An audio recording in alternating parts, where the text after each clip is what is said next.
Not just a victory for us, it's a victory for civilization. Welcome to Watch Mojo, and today we're counting down our picks for the top 10 rejected scripts/shows that became successful. What is it about those ducks that meant so much to you? For this list, we'll be looking at acclaimed hit shows that were initially turned down by network executives before finding their way to the small screen. Which of these shows do you think you would have rejected if you got the pitch? Let us know in the comments.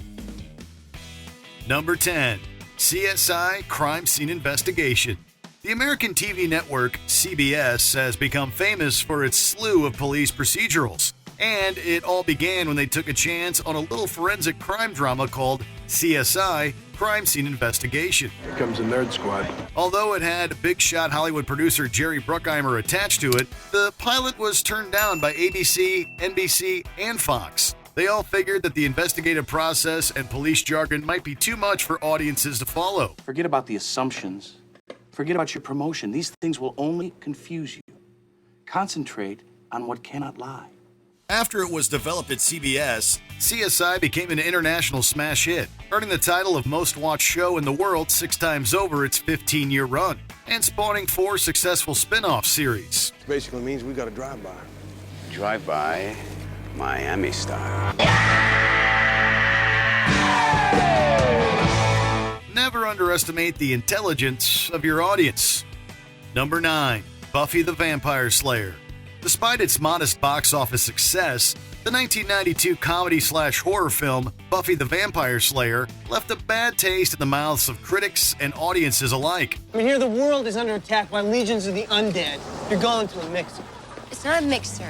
It's a senior dance. It's important. You wouldn't understand. No, I wouldn't understand. I mean, I thought you wanted to kill vampires. I don't want to kill anybody. This included Joss Whedon, who wrote the screenplay. Dissatisfied with the film, Whedon was convinced by one of the producers to develop his original idea into a TV show. He shot an unaired pilot and shopped it around to networks, but faced rejection from executives at both Fox and NBC. Welcome to Sunnydale. A clean slate, Buffy. That's what you get here. What's past is past. Eventually, the WB, then a rookie network eager for new content, picked up the show. It quickly became one of the network's most successful hits. In the years that followed, Buffy had a huge impact on pop culture and paved the way for female-led supernatural shows. Your destiny awaits.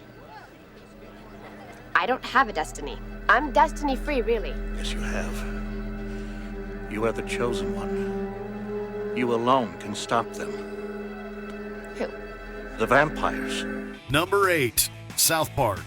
It'll probably come as no surprise that South Park was met with stiff rejection in its journey to the small screen. That is the silliest thing I've ever heard. What may be surprising, however, is that the now long-running animated sitcom wasn't rejected for its notoriously foul-mouthed humor. Nope. Turns out executives at Fox and MTV were skeptical of the child protagonists appealing to a more mature audience. Hello there, children.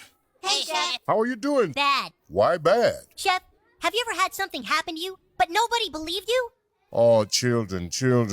That's a problem we've all had to face at some time or another. This wasn't a concern for Comedy Central, however, as the show was picked up for a series order soon after co-creators Trey Parker and Matt Stone gave their pitch. South Park became instantly successful and is largely credited with bringing Comedy Central to the forefront of cable TV. Yes! Oh, let me taste your tears, Scott. Way to go, kids. Number 7. Mad Men. For a show about advertising, network executives weren't initially sold on Mad Men's retro style and depiction of 1960s America. Can I ask you a question? Why do you smoke Old Gold? I'm sorry, sir. Is Sam here bothering you? He can be a little chatty. No, we're actually just having a conversation. Is that okay? Creator Matthew Weiner initially pitched the series to HBO, but it was turned down after the network couldn't get the Sopranos creator and Weiner's former boss, David Chase, to executive produce. A second pitch, this time at Showtime, also proved unsuccessful. I'm serious. I have nothing. I am over, and they're finally going to know it. Next time you see me, there'll be a bunch of young executives picking meat off my ribs. Luckily, executives at AMC, then a cable channel known mostly for theatrical movies, took a huge gamble on Weiner, commissioning the show as its first ever original drama series. Mad Men became a huge hit for AMC, garnering critical acclaim and earning 4 consecutive Emmys for Outstanding Drama Series. Not too shabby. You got the Clio. It's your job. I give you money, you give me ideas. And you never say thank you. That's what the money is for. Number 6, The Walking Dead. This post-apocalyptic zombie survival show was surprisingly met with a cold reception by network executives from the Big Four: ABC, NBC, CBS, and Fox. Is that right? Yeah, baby. Smaller cable channels like TNT and FX also passed. Most of the networks were instantly put off by the sheer amount of violence and gore depicted on the show. It also didn't help that showrunner Frank Darabont needed quite a hefty budget to pull it all off. That's a luxury we can't afford. We are surviving here. We are day to day. Then along came AMC, swooping in to save the day yet again. The cable network was right to embrace the bloody violence, as it made for a terrific long-running ratings smash that would go on to produce multiple spin-offs. Everything you people have been through, I don't know if you see that. We do. Number 5, Stranger Things. It seems the more networks reject a show, the more likely it'll become a hit. What about the other time? What? You said 99 out of 100. What about the other time? Joyce. The one. While that may not always be true, this wildly successful sci-fi horror series sure makes a good case for it. Reportedly pitched by the Duffer Brothers to a whopping 15 to 20 networks, Stranger Things was turned down by all of them because executives were unsure about such a young cast leading the show. Yes. You feel that? I think maybe we should go back. No, we're not going back. Just stay close. Many suggested it be centered around Chief Hopper's investigation. Thankfully, the brother duo stood their ground and were able to clinch a meeting with Netflix, who happily granted it a series order.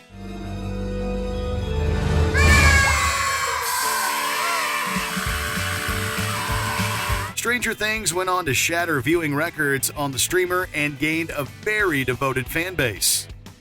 Number 4, Breaking Bad.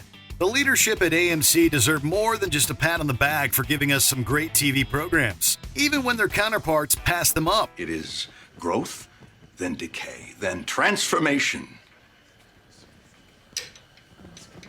It is fascinating, really. Series creator Vince Gilligan pitched what is now regarded as one of the greatest shows of all time to multiple networks, most notably HBO. The premium cable network passed on it, noting they already had anti-hero leads on their shows The Sopranos and The Wire. You clearly don't know who you're talking to, so let me clue you in. I am not in danger, Skylar. I am the danger. A guy opens his door and gets shot, and you think that of me? No. I am the one who knocks. They would regret that decision, however, as Walter White manipulated his way into the hearts of audiences and critics alike. Of course, Breaking Bad had a highly successful run with record-breaking ratings. It also received a flurry of awards and a Guinness World Record as the most critically acclaimed show of all time. Your loss, HBO. Say my name.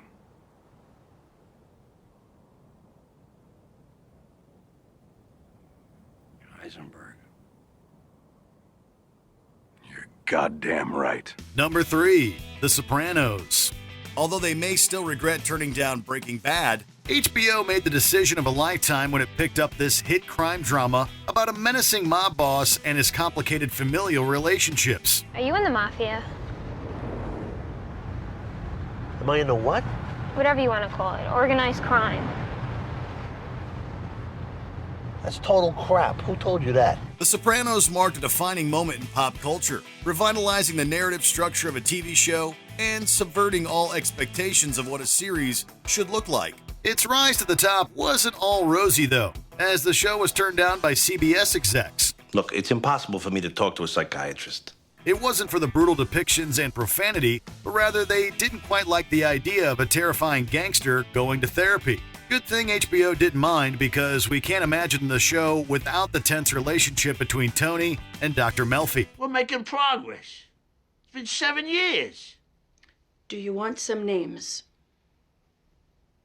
Okay, listen, I'm going to tell you something, and you're not going to like it, but we can say anything in Go here, right? ahead. Number 2, The Queen's Gambit. In what can only be described as a rookie move, The Queen's Gambit was declined by several TV executives over the course of 3 decades.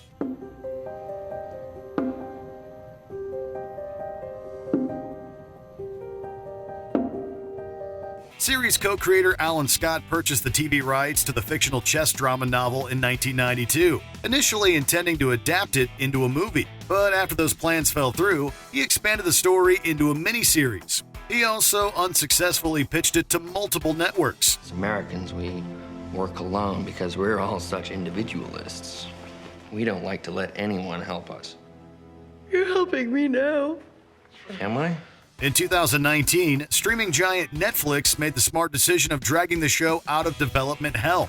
The decision proved to be a checkmate to the other networks, as The Queen's Gambit quickly became Netflix's most-watched scripted miniseries. It's your game.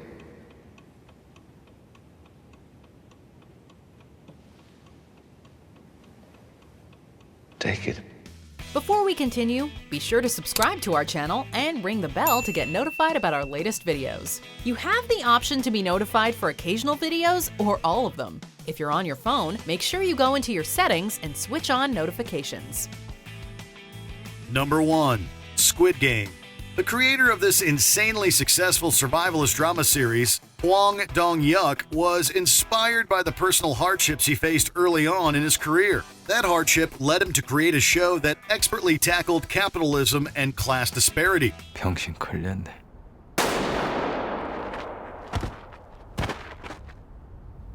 방금 무슨 소리예요? Writing the show was one thing, but getting it produced was another. Hwang underwent a tumultuous 10-year journey that involved several rejections from Korean production studios. Hwang eventually caught Netflix's attention, and the streamer smartly picked up the series. 야, 그걸 생각한다고 아냐.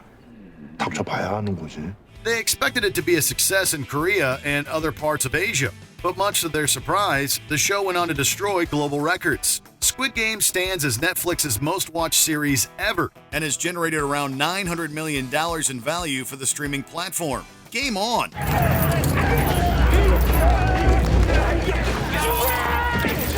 Do you agree with our picks? Check out this other recent clip from WatchMojo, and be sure to subscribe and ring the bell to be notified about our latest videos.